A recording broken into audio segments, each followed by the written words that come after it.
ओम मंगलम भगवान विष्णु मंगलम गरुणध्वजाः मंगलम पुंडरीकाक्षाय मंगलाय तनो हरि। अश्विन मास शुक्ल पक्ष की पापांकुशा एकादशी का महात्म्य। युधिष्ठिर ने पूछा, मधुसूदन, अब कृपा करके यह बताइए कि अश्विन के शुक्ल पक्ष में किस नाम की एकादशी होती है। भगवान श्री कृष्ण बोले, राजन, अश्विन के शुक्ल पक्ष में जो एकादशी होती है वह पापांकुशा के नाम से विख्यात है। वह सब पापों को हरने वाली तथा उत्तम है। उस दिन संपूर्ण मनोरथ की प्राप्ति के लिए मनुष्यों को स्वर्ग और मोक्ष प्रदान करने वाले पद्मनाभ संज्ञक मुझ वासुदेव का पूजन करना चाहिए।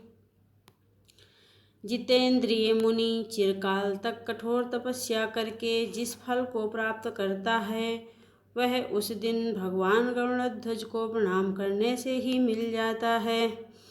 पृथ्वी पर जितने तीर्थ और पवित्र देवालय हैं उन सब के सेवन का फल भगवान विष्णु के नाम कीर्तन मात्र से मनुष्य प्राप्त कर लेता है। जो सारंग धनुष धारण करने वाले सर्वव्यापक भगवान जनार्दन की शरण में जाते हैं उन्हें कभी यमलोक की यातना नहीं भोगनी पड़ती।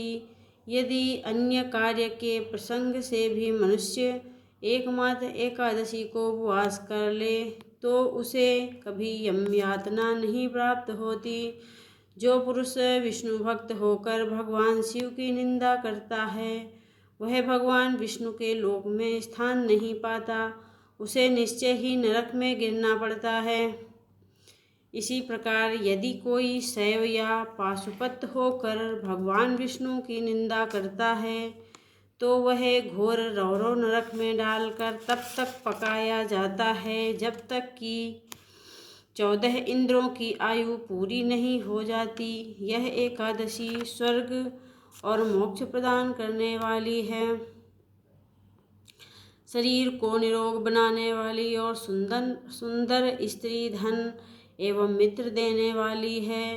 राजन, एकादशी को दिन में उपवास और रात्रि में जागरण करने से अनायास ही विष्णु धाम की प्राप्ति हो जाती है। राजेंद्र, वह पुरुष मातृ पक्ष की 10, पिता के पक्ष की 10 और स्त्री के पक्ष की भी 10 पीढ़ियों का उद्धार कर देता है।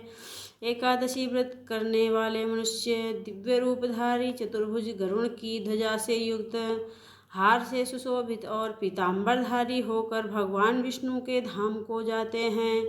अश्विन के शुक्ल पक्ष में पापांकुशा का व्रत करने मात्र से ही मानव सब पापों से मुक्त हो श्री हरि के लोक में जाता है। जो पुरुष सुवर्ण, तिल, भूमि, गौ, अन्न, जल, जूते और छाते का दान करता है वह कभी यमराज को नहीं देखता। नपश्रेष्ठ, दरिद्र पुरुष को भी चाहिए कि वह यथाशक्ति स्नान, दान आदि क्रिया करके अपने प्रत्येक दिन को सफल बनावें। जो होम, स्नान, जप, ध्यान और यज्ञ आदि पुण्य कर्म करने वाले हैं उन्हें भयंकर यम यातना नहीं देखनी पड़ती।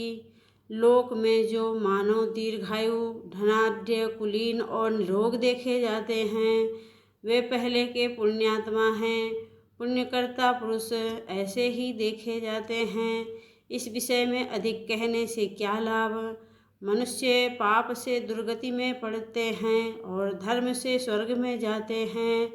राजन, तुमने मुझसे जो कुछ पूछा था उसके अनुसार पापांकुशा का महात्म्य मैंने वर्णन किया।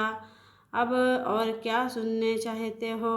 बोलिए विष्णु भगवान की जय। ओम मंगलम भगवान विष्णु मंगलम गरुड़ध्वजाः मंगलम पुंडरीकाक्षाय मंगलाय तनो हरि।